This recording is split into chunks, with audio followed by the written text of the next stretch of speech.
warahmatullahi wabarakatuh. Selamat pagi dan salam sejahtera bagi kita semua. Yang terhormat Ibu Kepala Sekolah dan Bapak Ibu Guru Dewan, Adik-adik siswa-siswi pada SMP Negeri 45 Jakarta. Puji syukur kehadirat Allah SWT, Tuhan Yang Maha Esa, yang atas ridhonya pada kesempatan pada hari ini kita dapat berkumpul di sini melaksanakan upacara hari Senin tanggal 15 Februari 2016. Selawat serta salam kita panjatkan senantiasa kepada Nabi besar kita, Nabi Muhammad SAW, yang kita nantikan syafaatnya di hari akhirnya nanti. Pada kesempatan pada hari ini mungkin ada yang berbeda. Pada upacara hari Senin ini yang biasanya mungkin Bapak atau Ibu guru yang bertindak sebagai pembina upacara, namun pada pagi hari ini ada hal lain, ada orang lain yang bertindak sebagai pembina upacara. Sebelumnya saya perkenalkan, nama saya Teguh Hananto. Saya sebagai Kepala Seksi Intelijen pada Kejaksaan Negeri Jakarta Barat. Mungkin adik-adik semua bertanya-tanya, ada apa ini kok pada hari ini ada Pak Jaksa masuk sekolah bertindak sebagai pembina upacara. Perlu saya sampaikan di sini bahwa tujuan Jaksa masuk sekolah di sini adalah untuk memberikan penyuluhan, untuk memberikan pencegahan, untuk memberikan masukan pada adik-adik semuanya, terutama di wilayah Jakarta Barat ini, dalam rangka untuk pencegahan dan penanggulangan adanya peredaran narkoba. Saya sampaikan juga di sini bahwa untuk wilayah Jakarta Barat, dari segi kualitas maupun segi kuantitasnya, prestasi Jakarta Barat ini dalam peredaran narkoba menempati peringkat pertama seluruh Indonesia.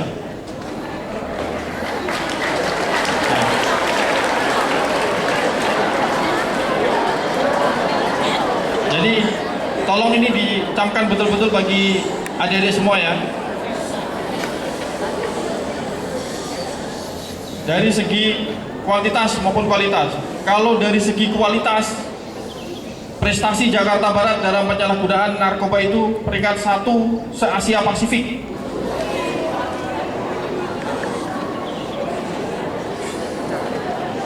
Mungkin bagi adik-adik semuanya yang sering baca internet, sering baca koran, terakhir kali untuk wilayah Jakarta Barat ini dalam kurun waktu 2015 yang dituntut mati oleh jaksa, ini tolong dicamkan semuanya bahwa untuk tahun 2015 yang dituntut mati oleh jaksa pada Jakarta Barat ini ada 25 orang yang dituntut mati, dan 9 diantaranya saya yang menuntut. Saya yang menandatangani surat tuntutan supaya para terdakwa itu dituntut mati.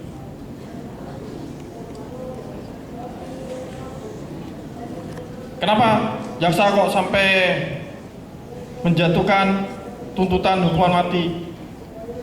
Karena narkoba itu sudah sangat merusak bagi generasi muda. Terakhir yang ditangkap itu yang saya tuntut mati itu adalah kasus terdakwa Wong Ciping yang di Kecamatan Cengkareng. Tidak jauh-jauh dari sekolah sini, di Citra 3 kalau tidak salah itu tertangkapnya, itu di Lotemat. Itu 820 kg sabu-sabu. yang sempat membuat heboh seluruh Indonesia, seluruh Asia Pasifik, tangkapan dari BNN. 9 orang terdakwa saya tuntut mati, baik yang menjadi sopir, baik yang hanya menjadi ABK kapal, baik yang hanya cuma disuruh beli makan untuk para pengedarnya, semuanya. Kami tidak pandang bulu, kami tidak main-main dalam peredaran narkoba. Kami selaku aparat penegak hukum akan tegas, tidak ada pandang bulu, tidak ada pilih kasih, siapapun dia. Tidak ada ampun bagi saya untuk penyalahgunaan narkoba, terutama yang pengedar. Maka di sini saya ajak adik-adik semuanya, tolong jauhi narkoba. Apa sih yang dimaksud narkoba itu? Narkoba di sini saya jelaskan ada 3: narkotika, psikotropika, dan zat aditif. Narkotika itu misalnya sabu-sabu, ganja, nah itu. Terus siapa yang dilarang? Orang yang mengedarkan, orang yang menyimpan, orang yang menguasai. Bahkan orang yang tidak melaporkan adanya peredaran narkoba, bisa nggak dituntut pidana? Bisa. Makanya dari itu, ayo kita semua sama-sama dari diri kita masing-masing kita mulai. Yang kedua adalah psikotropika, inek, terus kokain, itu psikotropika. Dan yang ketiga adalah zat aditif, itu seperti rokok, alkohol.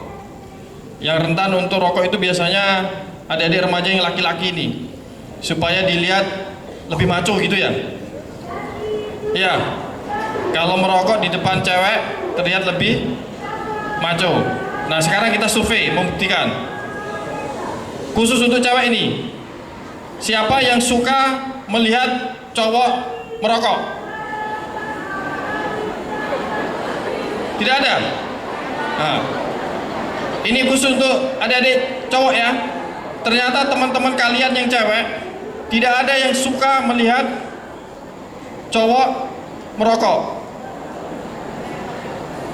Itu awalnya. Awal mula dari penggunaan narkotika adalah hal-hal yang sepele. Merokok, termasuk kafein, kopi.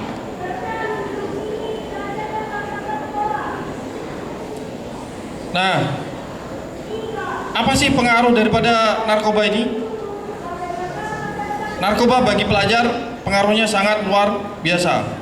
Nanti bisa adik-adik semuanya bisa memperhatikan lingkungan sekelilingnya, bisa memperhatikan teman-temannya. Ada perubahan-perubahan sikap. Kalau orang sudah menggunakan narkoba itu biasanya ada perubahan sikap, ada perubahan kepribadian. Terus yang kedua, sering ngantuk, malas, sering menguap. Coba nanti itu diperhatikan lingkungannya masing-masing. Ada kepedulian terhadap lingkungannya. Yang ketiga, turunnya kedisiplinan.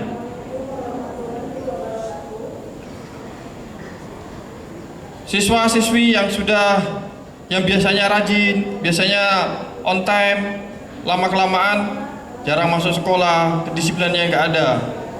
Itu sudah mulai kategorinya masuk di sana. Yang keempat, mungkin adalah sering marah-marah, temperamental, emosi. Itu juga perlu diperhatikan. Selanjutnya, tidak memperdulikan kesehatannya. Tidak rapi dalam memakai baju, jarang mandi. Nah, siapa yang jarang mandi itu? Nah, jangan-jangan sudah mulai pengaruh narkoba itu. Dan terakhir,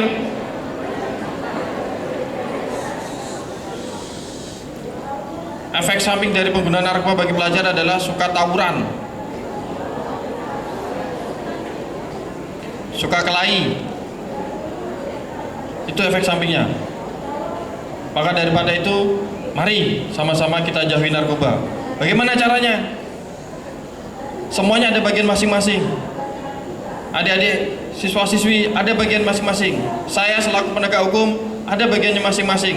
Bapak Ibu guru ada bagian masing-masing. Mari kita ambil bagian di sini. Kalau saya selaku aparat penegak hukum, saya sudah melakukan beberapa tindakan preventif. Ada tindakan nyata yang sudah saya lakukan. Di Jakarta Barat ini rata-rata hukuman minimal adalah 4 tahun. Maksimal hukuman mati. Itu yang kami lakukan selaku aparat penegak hukum. Yang kedua, kami proaktif bekerja sama dengan Dinas Pendidikan agar jaksa-jaksa ini diberi kesempatan untuk masuk ke sekolah, memberikan pemahaman, memberikan penjelasan hukum tentang bahaya-bahaya narkoba. Terus bagi siswa-siswa ini apa yang bisa dilakukan untuk menjauhi penyalahgunaan narkoba ini? Aktifkan ekstrakurikuler, pramuka, atau apa saja yang positif di bawah bimbingan Bapak Ibu guru. Pergunakan majalah dinding. Di situ kasih poster yang berkaitan dengan bahaya narkoba. Terus tanamkan rasa jujur pada diri kalian. Kejujuran itu intinya yang akan bisa membuat kalian menjadi seorang sukses baik dunia dan akhirat. Jujur kepada siapa? Jujur di sini ada 3. Jujur pada diri sendiri, pada keluarga, pada sesama. Kalau kalian sudah mampu menerapkan ketiga jujuran ini, yakin saya kesuksesan akan kalian raih. Dan yang ketiga, tolong tingkatkan nilai-nilai moralitas dan ilmu keagamaan kalian. Kenapa saya bicara moralitas dan nilai keagamaan? Kalau orang memiliki agama, kalau orang memiliki ilmu agama yang tinggi, di dalam diri dia akan mengatakan bahwa Tuhan melihat saya, bahwa Tuhan senantiasa tahu apa yang saya lakukan. Kalau itu kalian tanamkan, yakinlah kalian akan jauh dari perbuatan maksiat. Dan untuk Bapak Ibu guru, tolong jangan hanya berpaku pada kurikulum. Silakan buat improvisasi dalam rangka pengawasan siswa-siswa supaya jangan terjebak dalam penyalahgunaan narkoba. Apa itu? Bisa dilakukan dengan pemeriksaan secara simultan, pemeriksaan secara berkelanjutan, razia tas-tas siswa. Kalau kedapatan rokok atau apapun jenisnya, tolong dikasih peringatan atau sanksi. Itu saja mungkin yang dapat saya sampaikan. Sekali lagi, jauhi narkoba.